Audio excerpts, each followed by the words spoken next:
By the late 1980s, filmmakers like James Cameron had proved that horror combined with sci-fi and action made on big Hollywood budgets could be a huge success. Subsequently, 20th Century Fox had picked up a script called Predator about a technologically advanced alien stalking and hunting a group of mercenaries in a Central American rainforest. Predator was essentially a slasher horror movie about a bunch of characters being picked off one by a monster until only one final girl remains.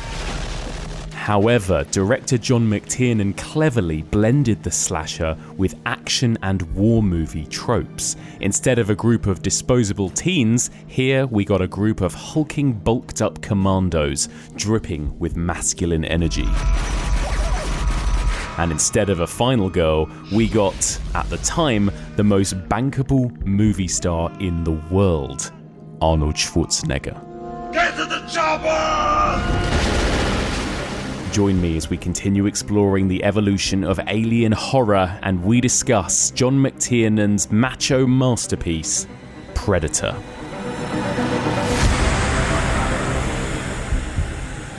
Welcome back to the evolution of horror. My name is Mike Munzer, and as ever, I am your host. If you're tuning in for the first time, then welcome. In this podcast, we explore and dissect the history and the evolution of the horror genre by looking at particular subgenres one series at a time. We are currently in the middle of our 7th series exploring the evolution of alien, sci-fi, and cosmic horror, and this is part 13.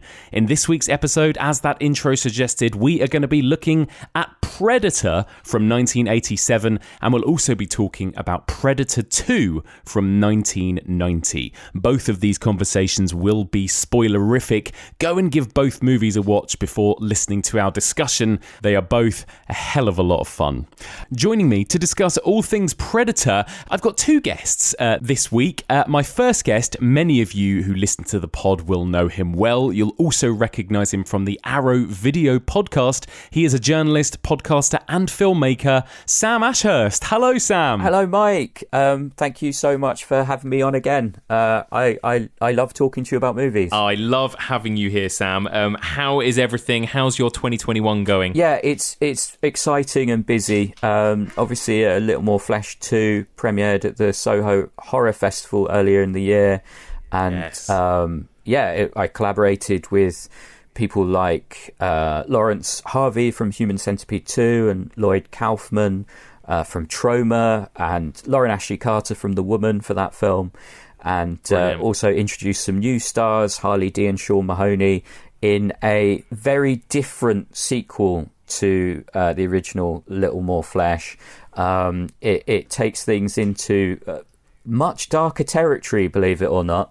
And I'm very excited to be releasing that movie and the original movie on VHS with the guest that you're yet to introduce, but you will introduce momentarily, Shea, on her label, Black Widow. I'm just overwhelmed that I get to see my movies on glorious VHS. I love it, and what a perfect segue for me to introduce our other guest, Shea. Hello, welcome to the podcast. Hello, thank you so much for having me on. No worries, thank you so much for being here. Just for people out there who don't know you, Shea, tell us a little bit about who you are, what you do. Absolutely. Well, I am a podcaster and I'm a label owner, as Sam has said, Black Widow out of Portland, Oregon in the States. And I release horror and cult films on VHS, which is a little bizarre in a world of Blu-ray and 4K. But for me, it's about preservation and resurrection of the format, as well as the films that go on the format. And I put a lot of care and attention into the physical details of the release because, you know, from the advent of VHS, they kind of function as like movie posters as well as films to be watched in your home. And not everybody has a VCR anymore, but having a VCR tape is sort of like having an action figure or a beautiful sculpture on your shelf. And I aim to make every release very beautiful and special. I use the highest quality components that I can source. And I also look for films that are a little older, like maybe the kinds of lost gems that you would find at the bins, or things that are impossible to find and so expensive that you'd never be able to afford to watch them anyhow. And I also am seeking new horror films that would wear VHS really well. And it's this sort of lo-fi punk rock quality of VHS that drives me to seek these newer and exciting horror films that in particular look beautiful, but also challenge me. And that's what led me to Sam and his films, because he's described himself as art house meets grindhouse, and his films really are. And I think that this juxtapose of those two are really well defined on VHS. A little more flesh looks incredible on the format. So I love it. That's so cool. And I think there is that real fondness for the medium, and it does seem to be growing, that attachment to VHS. I miss my VHS collection, you know. I got rid of them all back in the day, and I do really miss it. Sam, do you miss the VHS days? I do. I mean, I hung on to my VHS for maybe a little bit longer than other people, but I did eventually say goodbye to them, because it's just so hard to move house when you've got hundreds and hundreds of VHS. Yes, they're so big. Which isn't to say that people shouldn't buy 2 VHSs or more from Black Widow, which is Shea's label. That's right. And Shea, tell Mike about the logo, because it's one of the things I love most about your amazing label. Oh, absolutely. So the logo is 2 V's put together in the style of The Witch. And and I designed it, worked with a designer to create sort of a neon sign look to the logo, so it flows together and it glows. It's sort of a salmon pink color, kind of an alluring color. Oh, yeah. Yeah. I'm just looking at it now. It looks amazing. Thank you. Yeah, that was done by Eric Adrian Lee. Yeah, and that's kind of one of the things that drew me to Shea's label in the first place, which is like just the amazing look of all of her releases. They're all kind of unique and individual, and the logo is obviously fantastic. And so, yeah, it basically has a boutique label approach to the VHS market, and I don't know if I've seen that anywhere else. So I am so excited to be kind of part of this VHS revolution, and hopefully the movies are super collectible, because we're only doing 78 packs, the bundles with everything in. It's $60, and they're selling pretty fast, actually. We put the pre-order page up on Monday, and it's Thursday as we record this, and we've already sold, I think it's 21 bundles from the 78. So anyone listening to this now, please rush and get them, because I want the people who have kind of supported me and have followed me, and obviously Mike, your audience has been absolutely amazing across my whole directing career. So I do want those fans especially to get these bundles. I'm actually surprised by how fast they're selling, but very grateful as well. Awesome. Well, that is very cool. Well, let me ask you, Shea, before we get into this week's films, just a little bit about your relationship and history with the horror genre then. Have you always been a big horror movie fan? Oh, absolutely. I don't remember a time in my life when I didn't love horror films or horror stories. So I grew up in the 80s, like many of us did. And my sister and I were left to our own devices every day till about 5 p.m., and we were a bit of a latchkey family, and we'd often go across the street to hang out with the neighbor boys, and they were always watching horror films on VHS in a top loader VCR, those monstrous giant machines. And I have really early memories of Friday the 13th Part 5, A New Beginning, and Brilliant. Also A Nightmare on Elm Street. And I don't think my mom knew what I was watching, but she would let me watch The Neverending Story, Ghostbusters, Batman '89, and in particular, Aliens actually has very special place in my heart because I do remember seeing that. I was probably around 6 or 7. And I do remember playing a game on the playground called Get Away From Her, You Bitch. Like, I really do. And combined with my love of spooky books and scary stories to tell in the dark and like Goosebumps, I had a fervent and frequent desire to scare my friends. I'd invite them over. I'd tell ghost stories by the fire. I felt so cool if I could really, really scare them. And I moved to Alaska in 1990, and trips to the video store became essentially my entertainment and my religion. I was a pretty boring kid, and to this day I still don't really drink or have any fun, but the cheap thrill and escapism of horror has always struck me and just hit all my buttons. A really good screen kill still makes me shriek. And as a child, or I guess as a near teenager, I nearly bought out the entire horror film section of a mom and pop video store that went out of business, and spent all of my life savings of allowance. So I steadily worked my way through those videos and learned a lot about horror previous to the era of the internet in that way. Amazing. Well, I'm excited to hear what you both think of the movies we're about to discuss today. There's loads to talk about, so let's get straight into it. Let's begin with our discussion of John McTiernan's Predator from 1987. In a part of the world where there are no rules. We pick up their trail at the chopper, run them down, grab those hostages before anybody knows we were there. What do you mean we? Deep in the jungle, where nothing that lives is safe. You lose it here, you're in a world of hurt. Showtime, kid. Knock, knock. An elite rescue squad You're bleeding, man. I ain't got time to bleed. is being led by the ultimate warrior. We need the best. That's why you're here. But now, What's got Billy so spooked? there's something out there waiting for us. And it ain't no man. They're up against the ultimate enemy. Holy Mother of God. Nothing like it has ever been on Earth before. She says the jungle just came alive and took her. So we have a gang of U.S. military commandos led by Arnold Schwarzenegger's cigar-chomping Dutch, and they're double-crossed by the CIA when sent on a rescue mission in the Mexican jungle. The team's violent presence attracts the attention of the Predator, an alien warrior hunting the most prized prey of them all, the future governor of California. Incredible. Perfect synopsis. So let me ask you both a bit about your history with this film. Sam, let me come to you first. What do you think of this movie, and do you remember when you first discovered Predator? I do quite vividly, actually, because I came to it in a slightly weird way.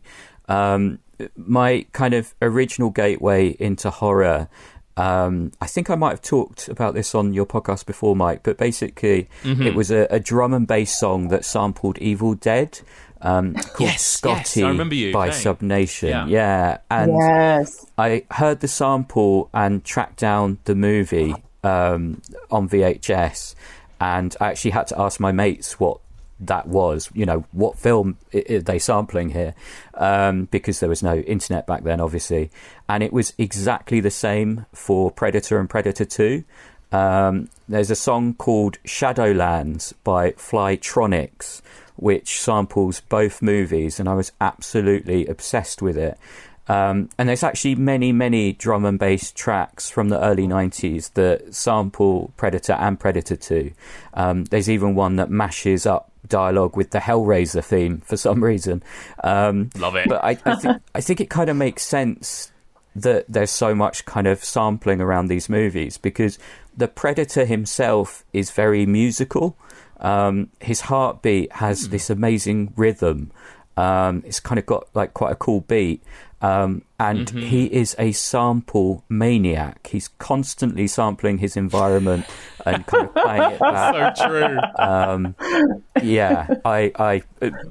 And so from that weird origin, I found these movies and would literally just watch them both over and over again. I love them so much. I love it. That's fantastic. Shea, what about you? What do you think of Predator? I really loved Predator, and I did not know what I was getting into when I first saw it. So I watched it on VHS. I rented it from Blockbuster, and it was right around the time that I started puberty.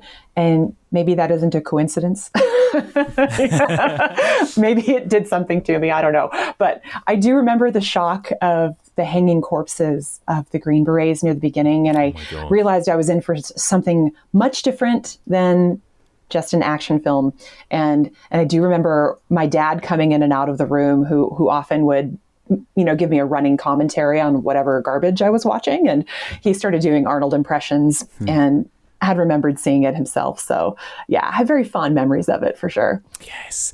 Yeah, I think I put off seeing this film for a while because I dismissed it as just the Arnie action film, and I kind of thought it was going to be another Commando type movie, and so I never bothered watching it for quite a long time. And I think it was around the time that the Alien versus Predator movies came out, so whenever that was, about 2006 or something. Oh wow! That was as a big Alien fan, I was like, okay, well now I need to watch these films, and I need to catch up on the Predator films first, and that was when I watched them, and I could not believe how good the original Predator was, and how stupid I was to avoid it for so long, actually, because it's such a tight, brilliant thriller, isn't it? It's so incredibly paced and so incredibly made, I think. I'm a huge fan of this movie as well. And I think it's a really, as we've talked about already, as we've mentioned already, it's a really interesting blurring of the line between the kind of big Arnie blockbuster action film of the 80s with this kind of almost slasher horror, right? It's like a really interesting sort of balance of all those kind of genres. It is, absolutely. Yeah, I think that Predator especially kind of dials into really primal fears that we all have. So, like, and there's the fact that it's a relatively simple story. Like, it could be drawn on the wall of a cave and you'd still get it. Yes. And it has something in common with those original cave paintings, which were kind of warning people against something with teeth coming out of the jungle to get us, whether that's kind of a camouflaged lizard or a big spider with mandibles or something bigger than us with really sharp claws.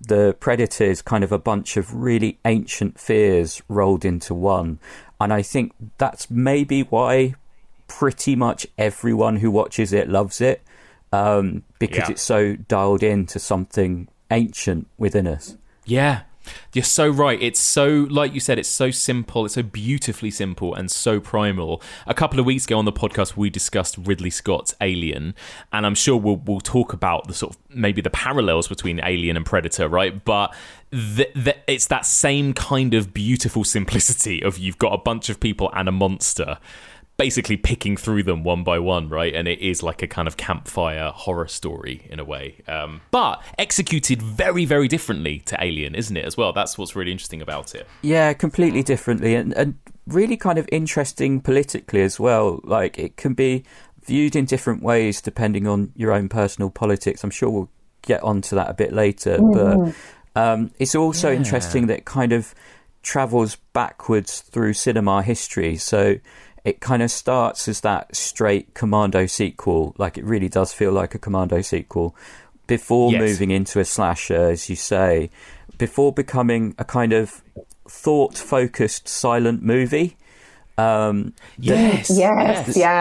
ending is just pure cinema. Like, the last 20 minutes or so is just literally could be a silent film. And so, I think it's an absolute masterpiece. And if it wasn't for Aliens, it would be the best film you've covered so far on this season. That's really interesting. Yeah. Do you think, speaking of Aliens, this came, a year after Aliens, didn't it? Do you think, Shea, that this movie came off the success of something like Aliens? I mean, is that what this movie was kind of cashing in on, do you think? That kind of big blockbuster people versus commandos, or, mercenaries versus a monster kind of format, I suppose? I really do. And I think it's a combination of other films that also preceded Aliens, because you have Rambo First Blood Part 2. And I think this idea of an alien coming into into our realm, into this jungle, which is sort of almost so thick and menacing as it's an interior inside of an exterior, our world. And really, you get these mercenaries with absolutely enormous guns that can fire off. I mean, Old Painless can do like 4,000 bullets a minute. It's just insane. Yeah. And these guys are just mowing through the forest. And yeah, I really think that the groundwork was laid out by aliens. And even to some degree, I think the character of Ripley had a large effect on Predator, because she's such a strong female character. And we'll talk a little bit about Anna at some point, but I also saw her as quite a unique character for an action film of this era. Not entirely sexualized, and doesn't, Sam and I were talking about the Bechdel test and not necessarily passing with this film, but the fact that she is sort of, held in an equal rank by the end of the film is something that was refreshing to me as a young woman watching an action horror film. So, yeah, and actually, I mean, maybe we should talk about that off the bat, that topic, because it is, right. Is this not the most masculine movie you've ever seen in your life? I mean, it is just like absolute. It's like burly, muscular, sweaty men with guns from beginning to end, isn't it? How do you find that, Shea? Sort of that experience and that, and I guess, like you say, it doesn't pass the Bechdel test by any means, but is that a problem for you watching this film? Oh, no. No. I get a kick out of it. I love the sweaty male flesh. I love the muscles. I think Jesse Ventura is one of the most captivating wrestlers of all time, and it's just amazing to see him really flexing his actual military skill in this movie, combined with the dialogue, which is, I mean, kind of meat-headed. And but there's something, a gateway drug about the masculinity in this film. Like, it lays this groundwork that here are these super tough dudes, but they're actually pretty sensitive and really caring toward each other in the way that a war film would be. You have almost, and dare I say, almost a sexual-like tension between Jesse Ventura and Bill Duke. There really is some affection here, and it's really different. And I think it's something that a lot of Predator knockoff films got wrong. Right? Like after this film, you get the Italian knockoffs like Robo War, you get Fred Olen Ray with Star Hunter, you get even there's actually a Filipino action film called Bangus, which has all of the tropes that you get in Predator, but without really the sensitivity or the charm or the twist on the tropes that they established. Yeah, you're so right. What about you, Sam? What do you think of that? I mean, this idea that this film it feels a bit like kind of gun and muscle porn, doesn't it, essentially? Yeah, I've got a kind of theory about that, because I think that this film is about a lot of things, but one of the kind of central themes is it's about a kind of a collision between sex and death. So we talked about kind of primal motivating forces, and those are two of the biggest. And the mid-air arm wrestle, which obviously has been memed to death, rightly so. Yeah. That just looks like a couple of big veiny dicks to me, Mike. Yes. And all the weapons are phallic, but especially Jesse Ventura's, huge gun, the chain gun. And Arnie's got his comically huge knife for the stick around moment. And the action is just orgasmic. It really is. It is. And of course, death comes in the form of a vagina-faced monster, and it takes a bunch of human dicks to conquer it. Who is the first person to get killed? It's the skinny guy who keeps making pussy jokes. Alien has a female monster that looks like a penis. Predator has a male monster that looks like a vagina. Alien is about birth and death. Predator is about sex and death, and that's kind of how I see it. How do you feel, Mike? I love that. I completely agree with you. That's such a good point as well. And I'm always undecided about is whether or not that's intentional in the making and the writing and the directing of this film, or if that's just an interesting byproduct. Do you know what I mean? What I absolutely love about your podcast, Mike, is Mary Wilde sections, because it doesn't matter if it's intentional or not. It's in the subconscious of the people making the art. Yeah, you're so right. I don't think anyone sat down and said, how do we make these arms look like big veiny dicks? But it's there. It's there to be read. The design of the Predator's face, specifically the mouth once those mandibles open. I mean, it's not an accident. Oh my God. And there's one other element of the mouth, which is that it has teeth. The vagina dentata concept is there for me. There's danger.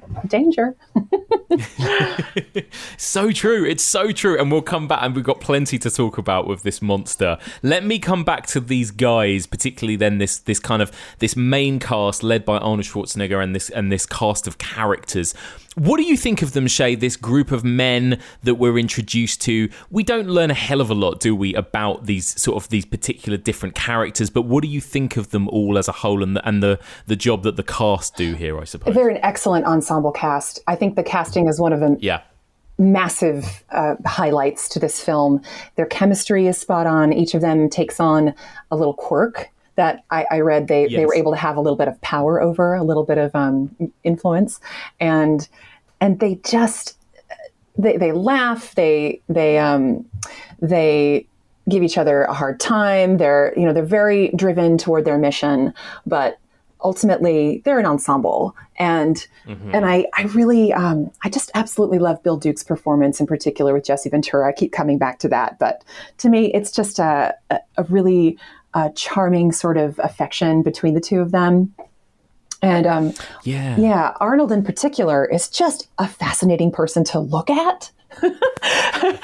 And you can see his performance is it's hammy, he's working with what he has, but it gets across that he is a certain kind of mercenary up front and sets the tone for his inevitable arc, which we'll talk about near the end with the Predator, where he goes from being more of just a gun-driven maniac to using his intellect and his cleverness a little more to take down the Predator. Yes. Yeah, so. I totally agree with you. Sam, what about you? What are your thoughts on this cast and Arnie as well as our hero? Well, I think that the film itself is kind of this perfect blend of politics and cinema. It's very easily read as a critique of American imperialism.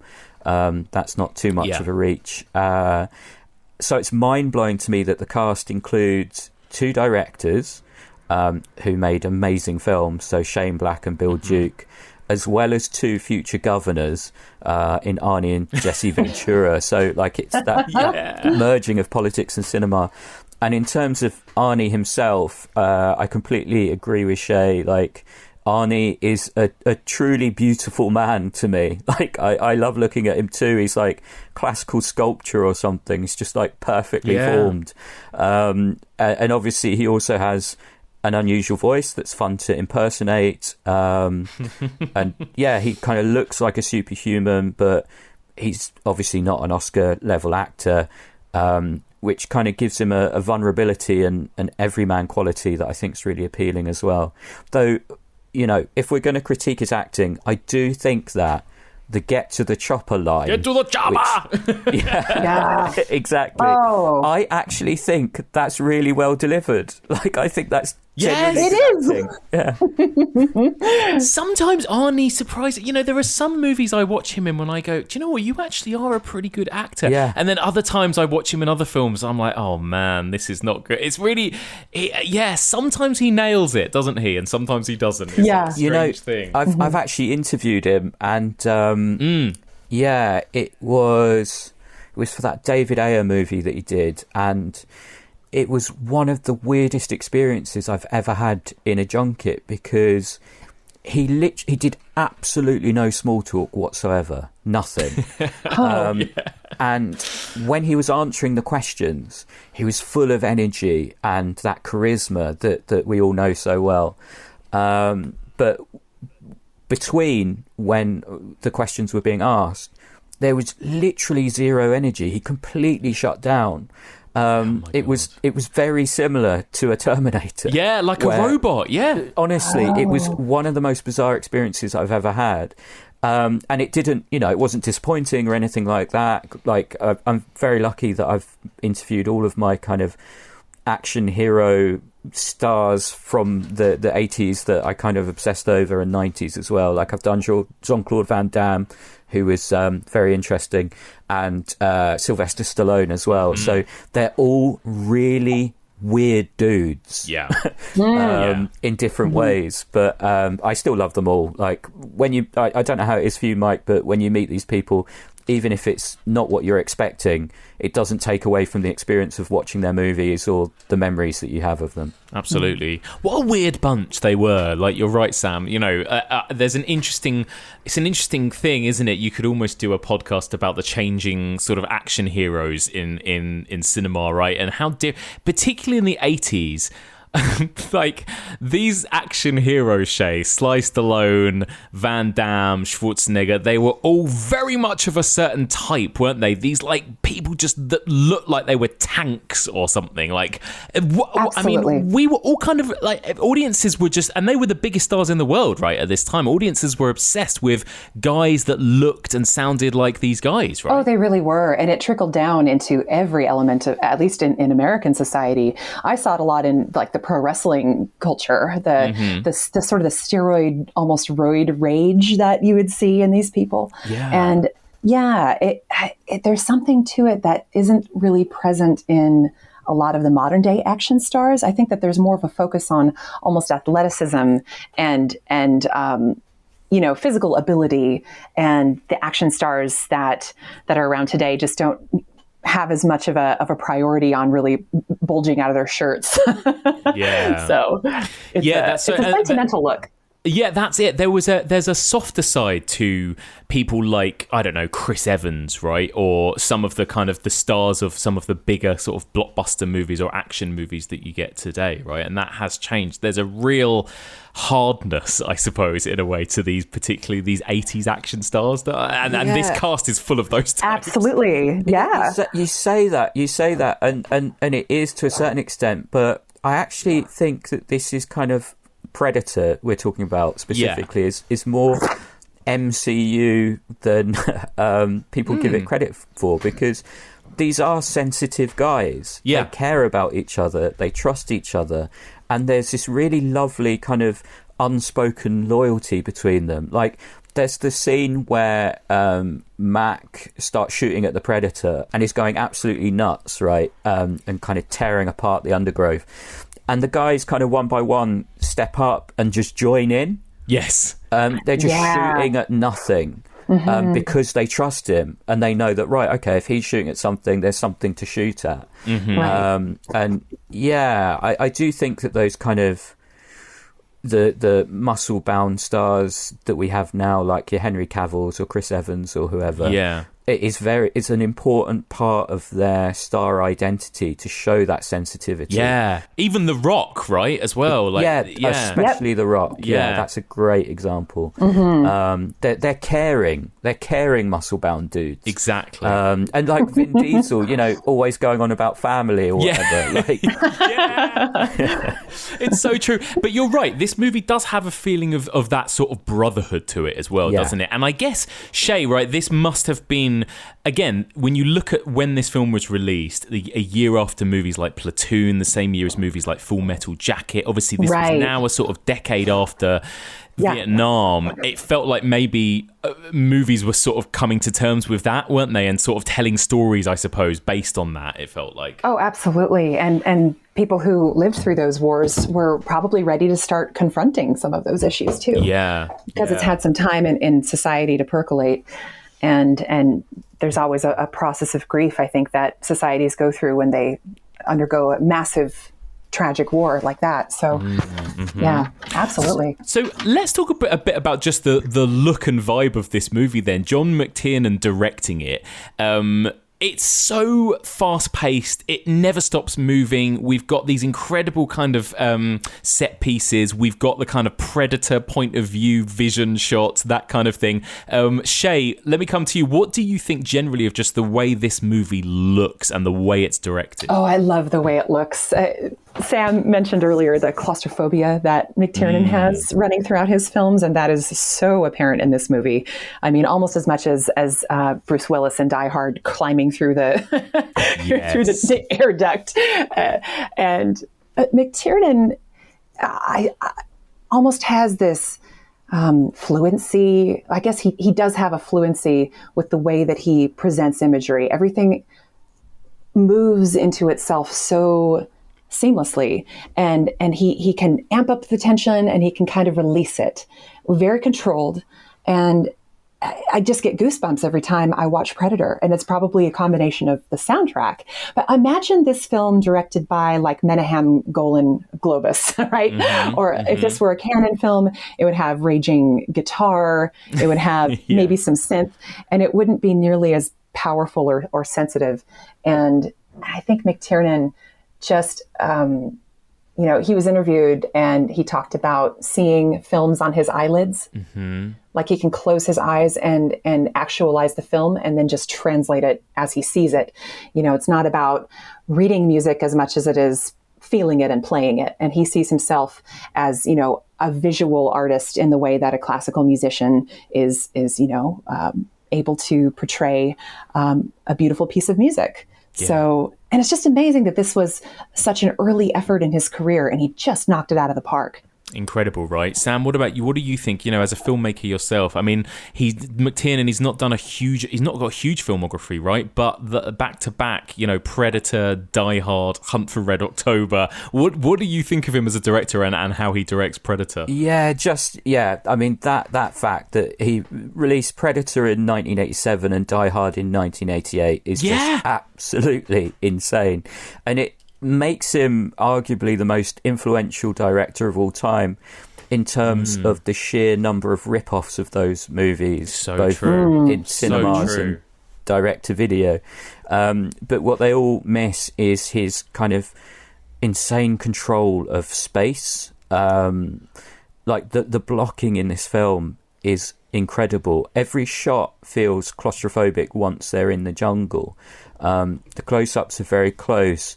And even the wides are kind of packed. There's those shots where people are talking in the foreground and there's someone standing in the background, and then you look a little closer and you see that there's someone even further back, slightly out of focus. Yes. It kind of makes the audience feel as hemmed in as the characters. So, that's really great. But, every decision here is absolutely inspired, especially the score. But we'll get onto that a little later because, spoiler alert, that is my main highlight of this movie. It's awe-inspiring, the music in this film. Oh, that's really interesting. Well, let's go on to that now then, while we're on this kind of the sort of the look and the making of this film. What is it about the score that sort of captivates you so much? I think it's a massive element of the film's kind of supreme success. Alan Silvestri also did the Back to the Future movies. Yeah, and there's you can tell, more than a little. Oh. More than a little Back to the Future here. Right. But it gives it this really epic feel.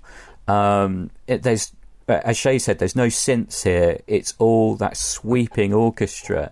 And actually, the Back to the Future connection is interesting as a kind of side note because Bill Duke, who's obviously fantastic in this film, he directed an episode of The Twilight Zone called The Junction, which is very, very Back to the Future. Interesting. But from the opening moments of this movie, from the very first shots, the music just gives me massive goosebumps every time. It's like, yes, I'm in safe hands.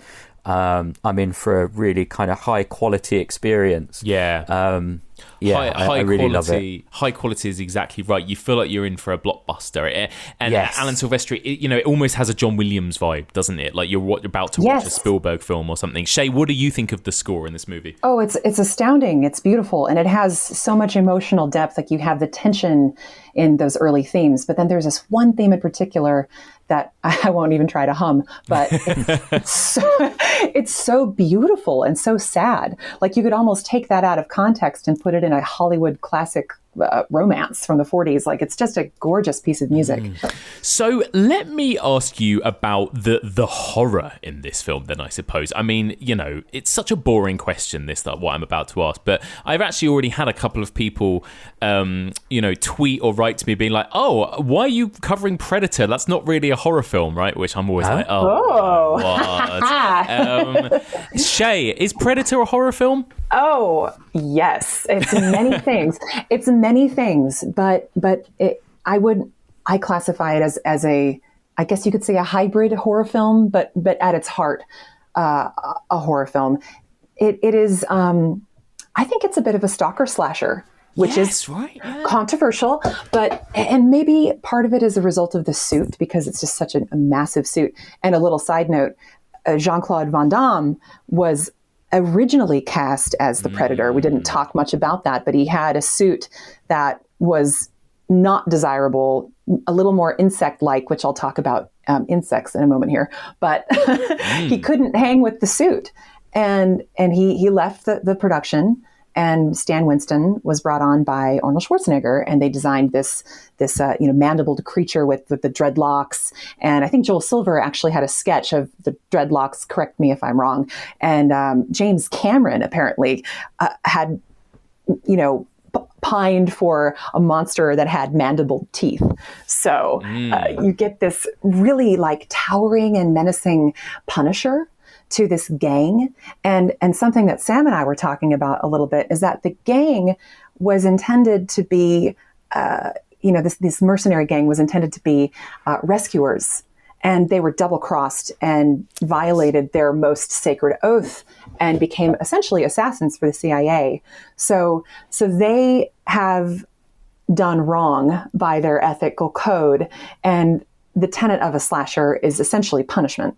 Mm-hmm. But it's this less sort of right-wing punishment, like punishing teenagers doing bad things. It's a little more moral, like you went against what you're supposed to do, and now you're going to get it. And also hearkening back to Sam's point about the jungle and things with teeth coming to get you, I noticed that the Predator is very much like a giant insect. Like imagine the scariest insect, life size. And it's coming at you. And how's it going to find you? It's going to use a heat sensor, like a mosquito, or it's going to tell you're off-gassing, and it's going to find you. And there's this moment where Bill Duke stabs a scorpion and takes it off of Carl Weathers' back and smashes it with his boot. And then there's another moment where the Predator, after this huge, explosive scene, goes back to the site and has a moment of like bonding with this dead scorpion. Mm-hmm. And I wondered, like, why is that in there? Is there some kind of message here? So right, there's lots of just insect imagery, isn't there? You're so right. Absolutely, yeah. So I think it's definitely a stalker slasher, especially near the end, where you have the Predator just absolutely looming over Schwarzenegger, which is insane too. Absolutely. Yeah, Schwarzenegger is the final girl, basically, because Anna gets to the chopper. It's so true. Go on, Sam. Just to quickly bring it back to Anna, because it's kind of one of the things that I really love about this film, and it's a very kind of fleeting moment, but I think Predator has this meathead reputation where it's kind of like a boys' club style movie, but I think the way Anna is treated throughout is actually pretty good, especially that moment where Arnie kind of stops her from picking up the weapon and says, no, if you've got a weapon, you're a target. And for me, like, Arnie has, Dutch has looked at Anna not looked at her and said, "You're a woman, that's why the predator's not coming for you, because you're weaker." He's looking at her as an equal and saying, the minute you pick up a weapon, you are as equal a target as I am, so don't do it. And yeah, I think that's really cool. Yeah, you're so right. It doesn't. For a film that is so male, it doesn't. Well, at least to me, and Shea, correct me if I'm wrong, but it doesn't feel like it lends a kind of leery eye, at least, to our one female character, really. In this, no, right? And that's something, I felt pretty comfortable with the way that she was treated in this film too. Absolutely. Yeah. And Sam, I'm guessing you kind of agree, right, that Predator is, among many other things, a horror film, right? Yeah, I mean, absolutely. I mean, I could push it even further and make the slightly tenuous argument that it's a folk horror film. Oh, yeah. I've got that written in my notes. I agree with you 100%, but go on, carry on. Whoa. Like, that is amazing. I love that. Yeah, because it's got that moment where they talk about the legend of the demon who makes trophies of men. And the combination of that kind of ancient local legend of this kind of forest creature that comes with the heat, with the kind of natural setting and stuff. And that feeling that the sins are being punished, which definitely feeds into the slasher genre, as Shea says. But it also kind of feeds into folk horror to a certain extent, like modern man kind of crashing through nature and getting punished for it. Yeah. And there's a temporal element there too, because of the fact that he's an alien creature. There's a sort of timeless quality that maybe this alien has been here before and will continue to haunt the jungle. Yeah. Will always be there, yeah. And what were the kind of folk horror elements that you spotted, Mike? Well, yeah, similar to you, obviously the setting, the rural setting, but also that vibe, and this is links to something you said earlier, Sam, about how the way the film almost kind of works as going through cinema's history backwards. It feels like this does a thing that movies like the Blair Witch Project do and certain others, where a character in the modern day will go to the woods and then find their modern life being stripped away and stripped away and stripped away. And, you know, Arnie slowly but surely loses all of he loses his teammates, he loses his weapons, most of them. Suddenly he's carving weapons out of sticks. He's painting mud on his face. He becomes more primal. He's almost devolved, if in a way, you know, by the end of the movie compared to what he was when he arrived on a chopper at the beginning. There's this feeling of going backwards in a way, or sort of becoming something else, something more primal by the end. I love that. I'm actually getting goosebumps at that. And there's the line earlier in the movie where Anna's kind of the witness to the murder, and the kind of translation is she said the jungle just came alive and took him. Yes. And Arnie basically becomes the jungle later on to take the predator. He becomes at one with his environment. So yeah, that's really interesting as well. And that was a huge shift at that moment too, where he goes from being a, you know, more of just a gun focused fighter to realizing that he has to meet the predator on his level and really start outsmarting and outwitting him. And the montage that happens after that is just one of my favorite scenes in the entire film, because he's not doing pull-ups on vines. He's not pumping up his muscles. He's concocting these dangerous traps to try to catch him. Like, that's his arc, basically. He starts the film being tricked.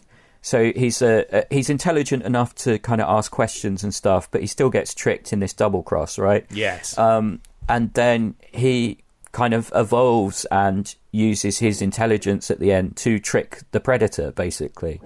And I mean, it's not a massive emotional journey, but it is something of an arc. It is. And that moment, again, that kind of very iconic now moment when he just sort of lets out that primal kind of scream, doesn't he? It's great though. Yeah, that's it. You really feel that moment, don't you? I think.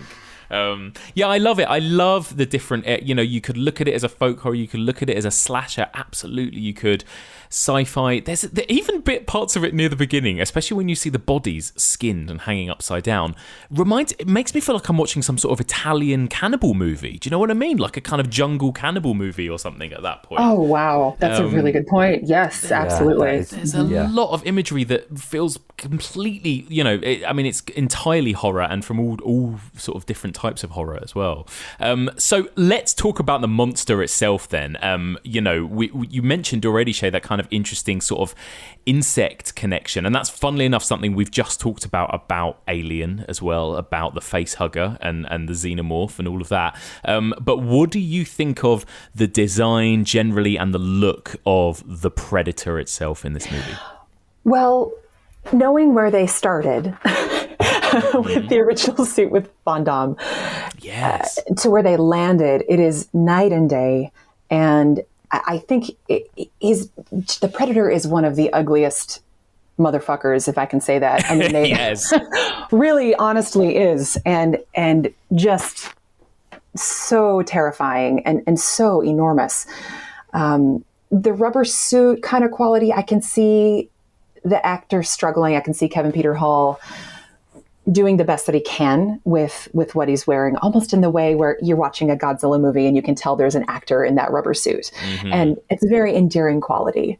And yeah, I think that his mask is pretty interesting. It's not quite as sci-fi as we get with Predator 2, which I'm sure we'll talk about. Yeah. But it is very warrior-like. And I qualify him as definitely one of the scariest looking dudes in the horror milieu. Yeah, definitely when that mask comes off, right? Oh my God. Yeah, Sam, it's horrible, isn't it? Sam, what do you think of the Predator itself? Yeah, I just think it's an incredible monster, and because it's all practical, the Predator himself looks as good today as he did in 1987.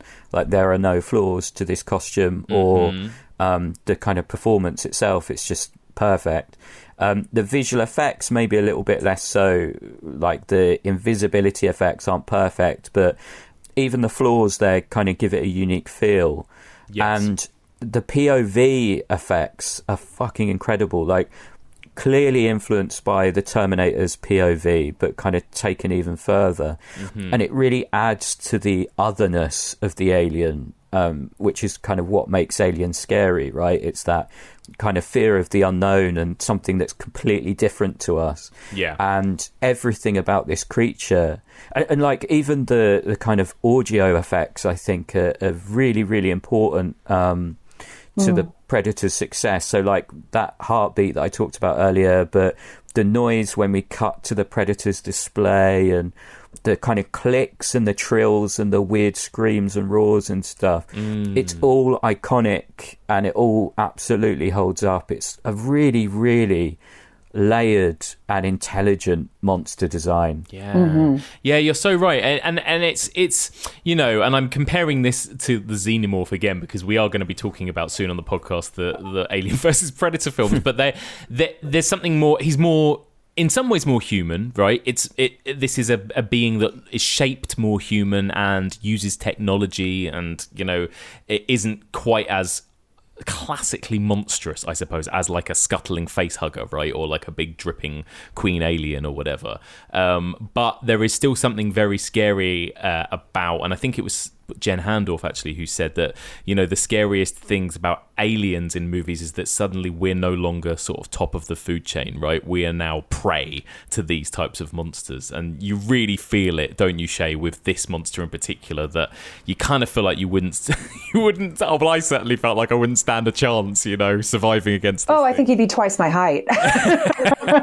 And I'm almost 6 foot, and that's just to say just how menacing he looks. Absolutely. Yeah, I really feel like Predator's kind of like an ultimate example of something that's been with us for as long as people have told stories. Like, there's always been stories about monsters, whether they're in ancient myths or fairy tales, and they tend to be a personification of various fears, which obviously includes the fear of the unknown. And obviously space is a great location for the unknown. Aliens can be as bizarre or as incomprehensible as our imaginations will allow, as you see in a lot of cosmic horror stuff. There are kind of less limits when it comes to aliens, and the less limits there are, the kind of less safe we feel. And yeah, it just kind of feels like with this particular beast, like this kind of Minotaur style beast. Yes. It's almost like we're watching a striptease because we kind of see from his POV first, then we kind of see him invisibility cloaked, then we see him with this big kind of duck mask on, and then finally he takes it all off, and we see that grotesque and terrifying face. I think the xenomorph probably is scarier because it's more other. Like you say, the predator is kind of human shaped, but I still found him pretty scary when I was a kid. Oh, definitely. More in that sort of, like you said, Shea, that kind of stalker or slasher kind of way, right? In the way that something like Jason Voorhees is scary, I suppose, when you're a kid. You know, it's that similar kind of thing, this kind of unstoppable thing that's coming for you no matter what. Absolutely, a shape that represents something deep in the recesses of your mind. Yeah. And something that you can't stop and you can't predict. And there's just such a menacing quality to the predator. Yeah. It's interesting that we get his face because the mask is actually more attractive than his face. We get the opposite with Jason. Yes, you're so true. That's so true. So there you go. We should wrap up and move on to Predator 2 shortly. But before we move on, is there anything else you guys want to mention? Any particular highlights? Any favourite moments that we haven't covered yet that you want to mention? Sam, anything from you? I just think that it's impressive how timeless it is, really, because we're as far from Predator now as Predator was from the original War of the Worlds in 1953. Oh my god! Which is pretty crazy, and I think it's aged incredibly well, not just because of the special effects, but those kind of political themes we kind of touched on a little bit. But yeah, I think there's a lot of anti-colonialism here, anti-imperialism. These guys are not meathead killer soldiers. They see themselves as rescuers, and they have to get tricked into being killers. And the whole kind of CIA plot relates to a lot of kind of political stuff that was going on at the time, you know, in the 80s, like Reagan, and there's some kind of Vietnam stuff in there as well. So yeah, I just think that if there's anyone listening to this, sorry for spoiling it, because, you know, we have massively spoiled it, but if there's anyone listening to this who hasn't seen it because they were like Mike and just thought, oh, it's just a dumb Arnie action film. Yeah. It's a work of art. It with really is. So much intelligence behind it, whether that's in the filmmaking or the themes they're tackling. And so, yeah, that's kind of my final word on Predator. Yeah, I couldn't agree more with everything you just said. Shay, what about you? Any final thoughts on Predator? Predator is one of the finest combinations of action, sci-fi, and horror. I think it really is the pinnacle of what it went out to achieve. And absolutely, Sam, it is such a timeless movie. Every time I go back to it, I'm thrilled. I am glued to my screen. I've seen it on the big screen. I've seen it on DVD. I have VHS, and it never gets old. I always have goosebumps. It's really, my review for this movie on Letterboxd is reviewing Predator is like reviewing eating and sleeping. It's just like, it's such a part of cinematic history. It combines so many things that I love. And yeah, it is, it's one of my favorite films of all time. Oh, it's just so economical in its filmmaking too, don't you think? Like, I don't want to be one of those, like, they don't make them like this anymore type of people, but, you know, you just don't get many action films like this anymore that are like, you know, it's within about 6 minutes into the running time that it's like, right, they're in the chopper, they're on the way to the jungle, we basically know the setup, they drop them in the jungle, and it's like all systems go, isn't it? And I don't know, it's just that pacing what they tell us about each of the characters with so little, and then the kind of, like you said, Sam, it's kind of purely visual storytelling in its final act as well. It's like, this is filmmaking that I don't know whether we get this kind of filmmaking that much in sort of big action blockbusters anymore, and I love it. Yeah, I think you're completely right. And I think a part of it is, there's a couple of things. It's the fact that McTiernan has that visual storytelling, and modern action films are very, very talky. Yes. Like, it's not just the last 20 minutes. You learn a lot about the characters through visuals only. The way they kind of look at each other and that kind of stuff. You don't really have those moments in modern action movies. No. Unless it's for a joke, it tends to be. It's not an emotional moment. Yeah. Because I think maybe people are worried that the audiences are going to get bored or something. But and it's also, I think cinema, these kinds of movies really miss meatheads. And I think it's where the sequels go wrong, because you want to see these kind of beasts of men up against this beast of a threat. Yeah. It's what makes it exciting and kind of like, there's a tension there. Can the best of us beat the best of them type thing? Whereas when it's just like skinny guys or little kids or whatever in the sequels, it just doesn't have that same kind of, I don't know, tension. So anyway, good old Predator. Thank you for existing. I love it. Good old Predator. So there you go.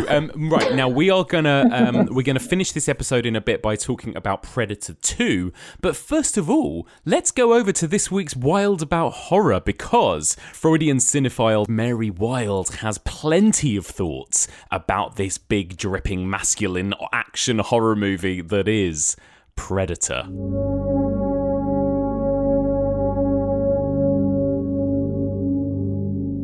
Hey Mike, Mary Wilde here, ready to share some thoughts on the thoroughly enjoyable first and second installments in the Predator franchise.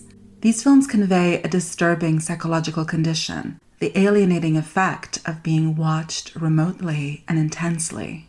In John McTiernan's 1987 release, bona fide movie star Arnold Schwarzenegger plays Vietnam War veteran Dutch, the leader of an elite paramilitary rescue team recruited to save a foreign cabinet minister and his aide, who are said to be held hostage in a guerrilla territory. CIA agent Al Dillon, Dutch's old war buddy, accompanies the paramilitary team. After members of the guerrilla camp are targeted and killed, Dillon reveals the real motive for their mission: to stop a planned Soviet-backed invasion. Following this, the rescue team is stalked by a hidden presence in the Central American rainforest. The deadly Predator, a technologically advanced alien who uses a cloaking device while hunting humans. Dillon assumes that the guerrillas are responsible for the attack, but it is clear that their pursuer is not a man. The original concept for this film centered on a plot of what is it to be hunted, which was eventually streamlined to an extraterrestrial hunting the most dangerous species, humans, and the most dangerous man, a combat soldier. Predator 2, directed by Stephen Hopkins, stars Danny Glover in what I thought was a very impressive performance. Set in Los Angeles 10 years after the events of the first film, it focuses on the efforts of a disgruntled police officer and his allies to defeat the malevolent technologically advanced alien hunter.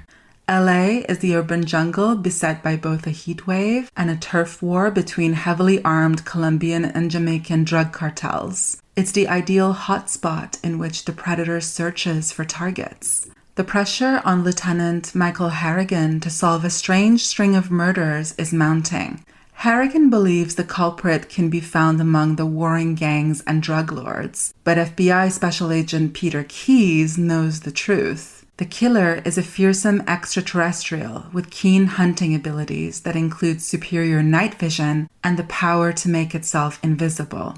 The film starts with the Predator watching a shootout between the police, Jamaicans, and Colombians, observing as Lieutenant Harrigan charges into the firefight to rescue wounded officers. A goal of the sequel was to expand on the predator's origins and motives, showing that the creature has been visiting planet Earth for centuries, that it is interested in closely tracking down, stalking, and preying on humans. My reading of these two films is that they hinge predominantly on a very aggressive type of voyeurism, the pleasure experienced by the predator who watches intently from the shadows, spotting humans by the bodily heat they radiate. This is what turns the creature on, not sexually, but strictly in terms of the eros function, the animating agency, the drive that launches an organism into action.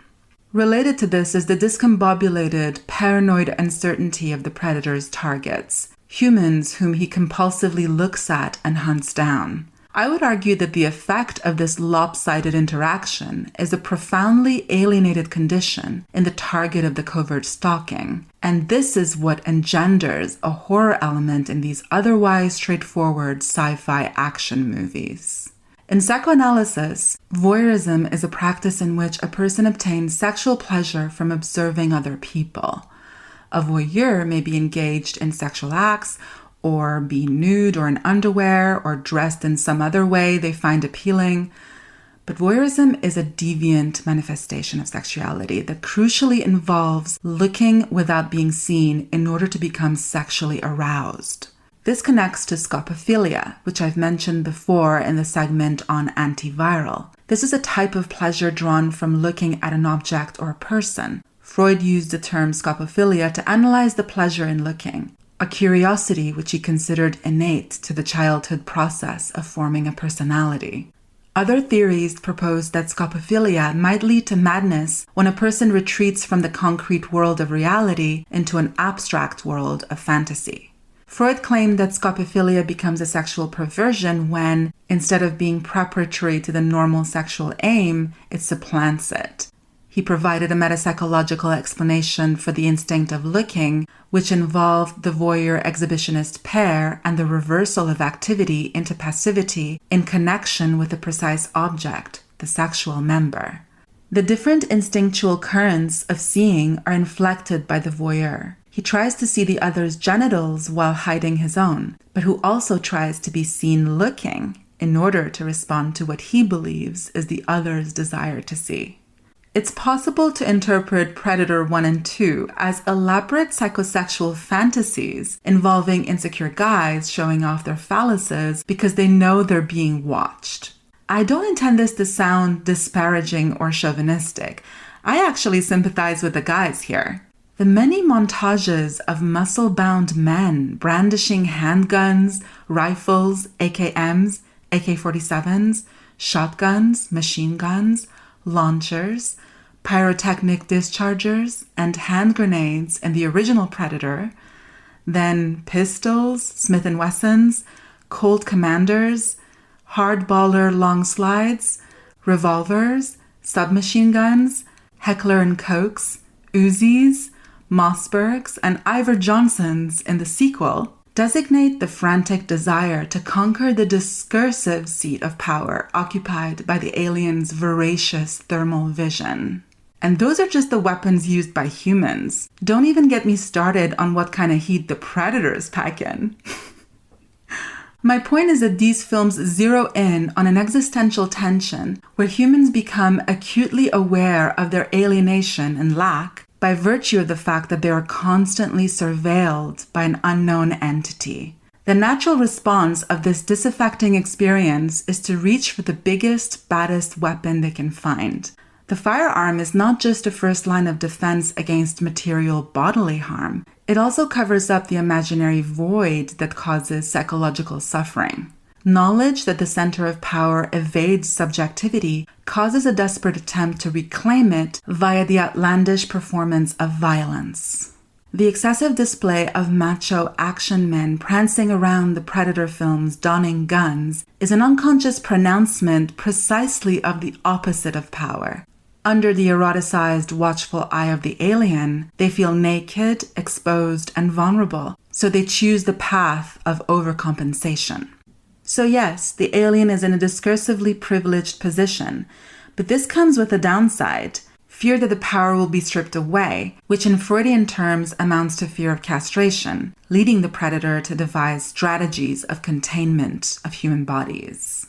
The alien suppressive spying tendencies in both films lead to an overinvestment in human body parts, which become exaggerated, fetishized, over-endowed with meaning, and therefore less threatening as a castrating agency. The alien's vision as a symbol of surveillance takes on a phallic significance, very much aligned with the cinematic image itself that provides a safe distance for the emergence of voyeurism, bound up with the principle of lawless seeing. By appropriating humans as an image, the predator turns them into an object of pleasure while remaining uninvolved in the intimate dimension of their lives. The alien doesn't seek any form of exchange or relationship, but obtains pleasure by seizing the human's image against its will. The goal is not the sight of human body parts that are concealed out of modesty or cultural condemnation, but to dismember the human body altogether. The voyeur watches what is forbidden in order to destroy the physical integrity of humans by substituting a dismembered body for the unified image. The instinct to see is used through disavowal and fetish formation to deny castration. The predator's obsessive gaze turns us into dehumanized objects with no agency, arguably reflecting the pervasive voyeuristic tendencies found in modern culture. Till next time.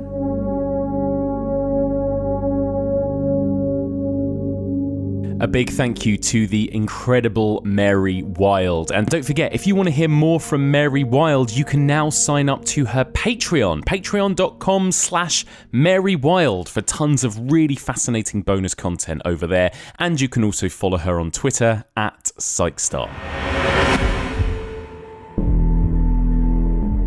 Imagine if half of the population turned into rapists and serial killers, and society just completely collapses, basically. Yep. That is the story. And it is nasty and it's exceptionally depraved, but it's in the sense of spurting geysers of blood. Yes. And, complete excess. Exactly. And absurdity. Not to say that there's not some scary, tense moments in it, because there is. It's brilliant. But it's excellent and much, much funnier than we thought it was going to be. That was a little clip you heard just there from my conversation with Louise Blaine about one of the most extreme movies I've ever seen. This is a film called The Sadness, and it closed this year's Fright Fest in London's Leicester Square last week. Now, this movie I had heard was one of the most extreme things I was going to see all year, and it really was.